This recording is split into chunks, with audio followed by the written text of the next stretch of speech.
So here we can see we've undercoated the Dreadnought in Colourforge's matte black. Lovely, lovely smooth coat. A little bit of red poking through there, but that's nothing to worry about too much. So as with most things, I'm going to start with the base. Now, traditionally these should be on 40mm squares, and the rest of the army's on flat goblin greens. So what I'm doing, I'm just dry brushing the edges of the broken terrain as in brown and then bone. This would give it a little bit of a contrast. Obviously, if you were doing this, you traditionally do it in like a grey colours, but this will just give it a little bit of colour, because the rest of the base will be goblin green. So starting with Iron Warriors, I'm going to dry brush the whole, pretty much the whole mini, anything metallic. This gives a, because this is over the black, this gives a really nice sort of greasy metal feel. Could theoretically go back and dry brush over the top, give it a highlight, but when we got the other colours on there, it's really not really needed. And we're doing this first because we're going to cover all sorts. You see there, like picking all the pipes out. Could theoretically go back and paint all the pipes individually, but it'll be a lost effect on this Dreadnought. So yeah, quite straightforward thing. We see we're also doing all the joints on the arms, doing all of the bits where things move, so like the circles, a little bit heavier to give them a bit more shine. That'll help emphasise that they're, you know, movable parts.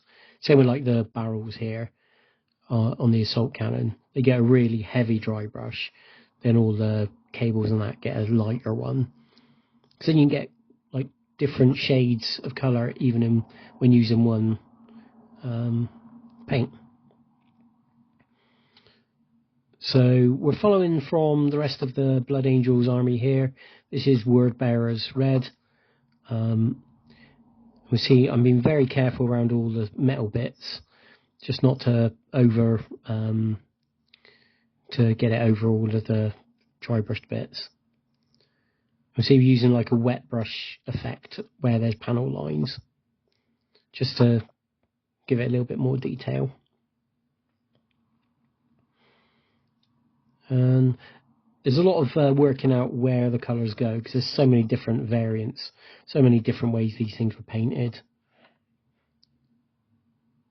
You know, some of them go for red on the sarcophagus, some go for black.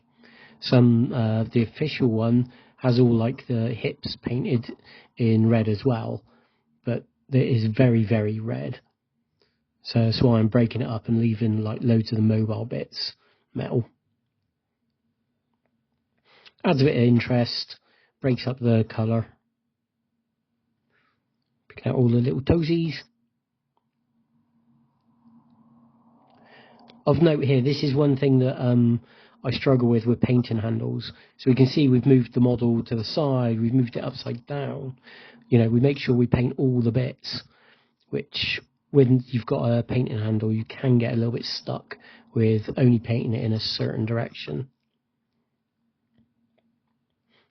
So again, picking out, I was considering the shin pads being a different colour, but then I decided to stick with red. In the codex, the Dreadnought's right shin has the army badge, which I'm not using, so I could theoretically have gone for a different colour, but still want the overarching theme to be red to mix with the rest of the army. Same with like the power pack. A lot of that's red in the official paint job, but I'm just doing the armour panelling itself. It's quite a thin coat, so we'll be going back over it again. The good thing with painting big models like this is by the time you've finished the first coat, the place you started is then dry, so you can go pretty much straight back over. So the wrist's getting a coat of red. I'm going to leave the power fist itself black. I was tempted to go for like yellow and black hazard stripes, but because that's nowhere else in the army, it would look too out of place.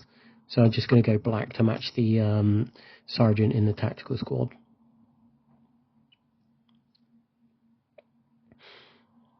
As noted, all the armour plates are getting a red, but we're being very careful to avoid the bits that need to stay metallic. So here, around all the gun sight, but we're getting a nice coat on the armour plate itself.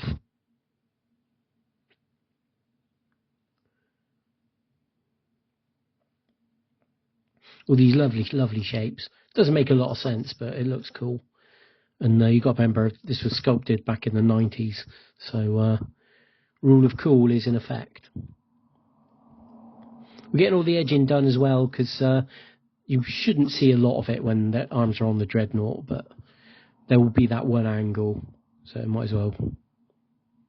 Again, same colour, but we can already see a second coat makes a big difference. So where we're using thin shades and the paint's slightly translucent, is by basically going over with the same colour twice will give you a different colour. So you can leave like the shaded sections, you can leave all the bits that all the undersides of armour plates in the original colour, and that will then give you some blending without having to actually mix paint or anything. So a lot of red on this model, and still less than what the official paint job is. So again, you can really see the difference in that red when it's gone in the second coat. This also helps it match the rest of the army. You could theoretically go up to a lighter shade of red to emphasise how big it is, but I was never a big fan of that, so I don't worry. Knock the camera over for a laugh. Do that a couple of times. So see here, we're picking out all the black bits. So the sarcophagus, as an example, the housing of all the weaponry will get done. I believe the banner will get a coat as well. See, I'm just doing a little bit of freehand while I'm here. Because we're the 6th company, it's a black blood drop as the company icon, so that goes on there. I do come back and add a number later as well, but I'm getting an undercoat on this banner. Still not quite sure what I'm doing with it. I want some freehand, but I'm not entirely decided what yet. As noted, Parafist gets a lovely black shade, as well as the housing of the Stormbolter. Again, all the weapons are black in the army we painted so far. A little bit of change of pace. Picked out the inners of the munitions cart. Could theoretically have left it silver, but just to add a little bit of interest. There's the company marking.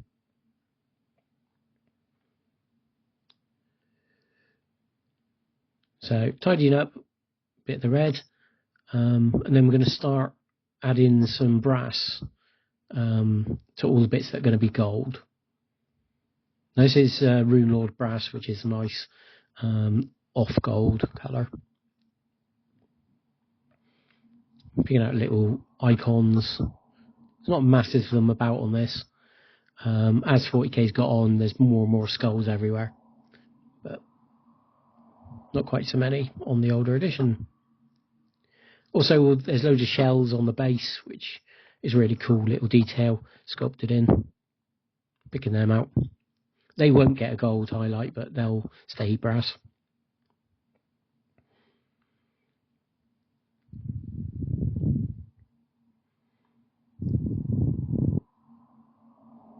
Now, all of the scroll work is getting a Rakarth flesh with a touch of brown added to it. So this is so that we can use the Rakarth flesh itself as a highlight. So we say we mix it on the palette there.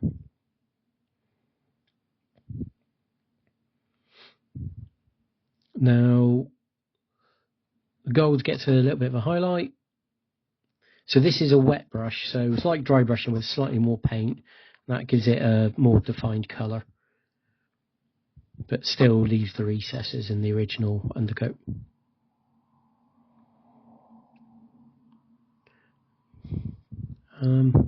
Yeah, it's quite straightforward. So this is straight Rakarth flesh onto all of the scroll work.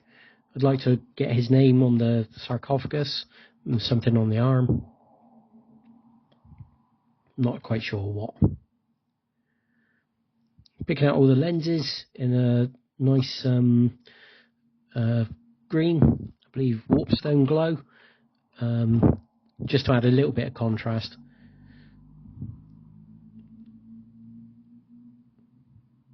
Things like the laurel on his banner. Now here we can see fine brush.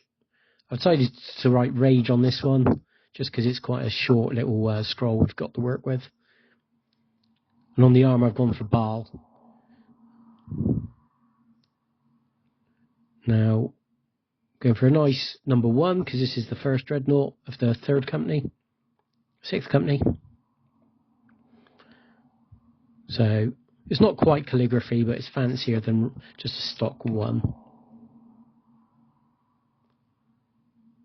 Yeah, they all fit nice. Now, I was going to paint the banner here, but that'll come in a separate video, because A, I couldn't quite work out what I was doing, and B, this video is already long enough. Now my Warboss green is all drying up, so whole load of water into that.